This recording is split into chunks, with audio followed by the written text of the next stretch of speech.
종합제 TV 시청자 여러분 안녕하십니까? 2024년 12월 4일 새벽 1시 22분입니다. 22분 전에 국회가 윤석열 대통령이 선포한 비상계엄령 해제 요구 결의안을 통과시켰습니다.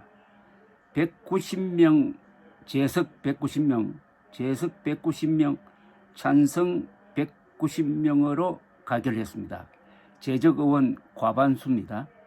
윤석열 대통령이 전날 밤 기자회견을 열고 비상계엄을 선포한 지 약 2시간 30분 만입니다. 국회의장실은 계엄 해제 결의안 가결에 따라 계엄령 선포는 무효라고 밝혔습니다. 헌법 제77호 제5항은 국회가 재적 의원 과반수의 찬성으로 계엄의 해제를 요구한 때에는 대통령은 이를 해제해야 한다고 명시하고 있습니다.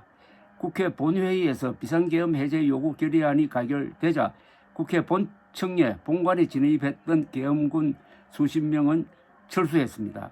우원식 국회의장은 결의안 가결 이후 국회 의결에 따라 비상계엄은 해제해야 한다. 국민 여러분은 안심하시길 바란다. 국회 경내에 있는 군경은 국회 밖으로 나가달라고 명령을 했습니다. 표결에 참석한 의원들은 손뼉을 치며 환영을 했습니다. 표결에 참석한 의원들 중에 국민의힘 의원들도 있는 것으로 보입니다.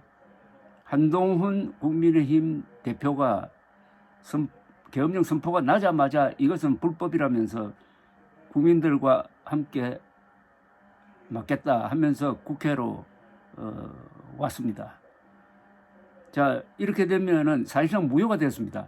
윤석열 대통령이 해제한다고 발표하든 말든 이거는 해제가 되었으니까 이제 출동한 군 그리고 비상계엄 사령관으로 임명된 육군참모총장도 사실상 무력화되어 버렸습니다. 이것으로 끝나는 게 아닙니다. 만약 비상계엄령 해제를 국회가 사실상 명령한 건데 여기에 불복하면은 그때부터는 윤석열 대통령이 반란을 일으킨 게 됩니다. 국방부 장관이 여기에 가세를 했으니까 대통령과 국방부 장관이 공모해가지고 반란 일으켰다는 심각한 상황에 처하지 않으려면은 빨리 윤석열 대통령이 즉각 성명을 발표해야 됩니다. 국회의 결의에 따라서 해제한다. 그걸로 끝나는 게 아닙니다. 이 비상계엄령 선포 자체가 위법한 것일 가능성이 많습니다. 그 절차에서 국무회의 의결을 안 거친 것 같아요. 그리고 헌법이 명하고 있는 헌법 77조가 딱 명시적으로 이야기하고 있습니다. 전쟁 또는 준전시에 따른 어떤 그거와 흡사한 비상상황, 어디에 폭동이 일어났다든지 내란 상태라든지 이것 아니면 비상계엄령 선포가 안 되는 겁니다.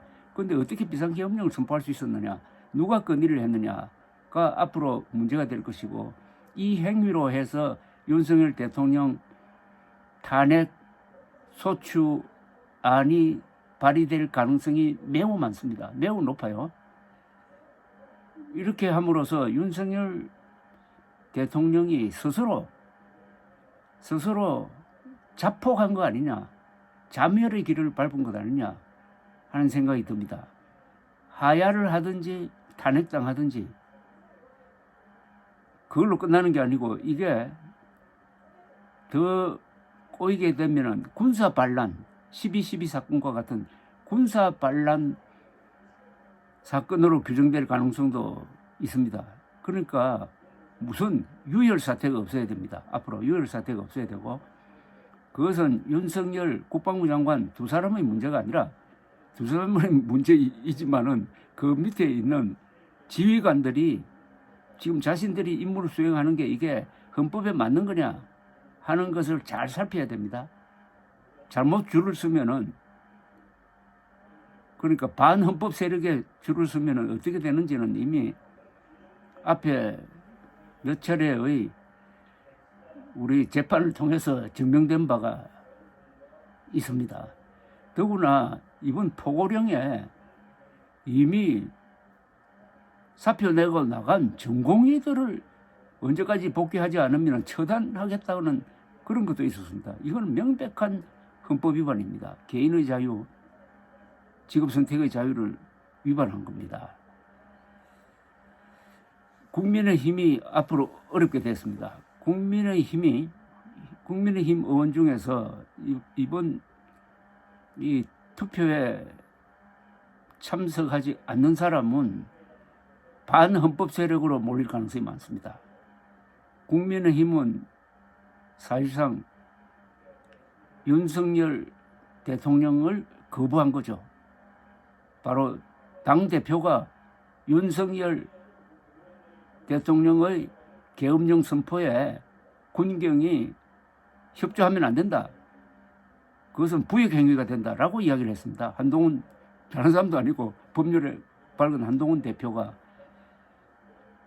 그것은 이미 당대표가 윤석열 대통령을 범법자로 본다는 겁니다. 이재명 민주당 대표의 비판보다는 한동훈 대표의 이 비판이 결정적입니다. 여당 당대표도 윤석열의 비상계엄령 선포를 불법적인 것으로 보고 일종의 반란 행위로 본다 이겁니다.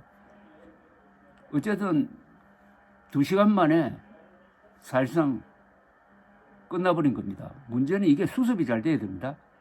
여기에 깨끗하게 윤석열 대통령이 단념을 하고 빨리 승복하는 성명을 발표하는 게 최소한의 희생으로 끝나는 겁니다.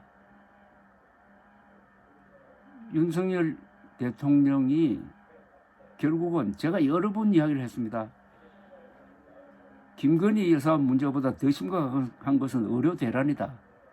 아마 윤석열 대통령도 그렇게 생각한 것 같아요.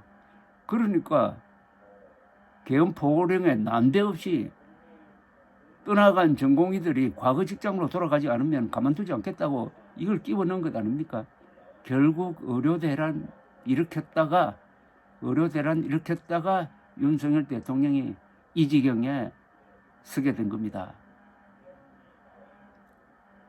의료 대란을 부추겼던 우리나라 언론들, 특히 문화일보, 조선일보 반성해야 됩니다. 그러나 민주적 방식으로 대통령의 내란적 행위를 만약 진압하게 된다면 그것 또한 한국의 민주주의가 더 성숙하는 계기가 되지 않겠습니까? 감사합니다.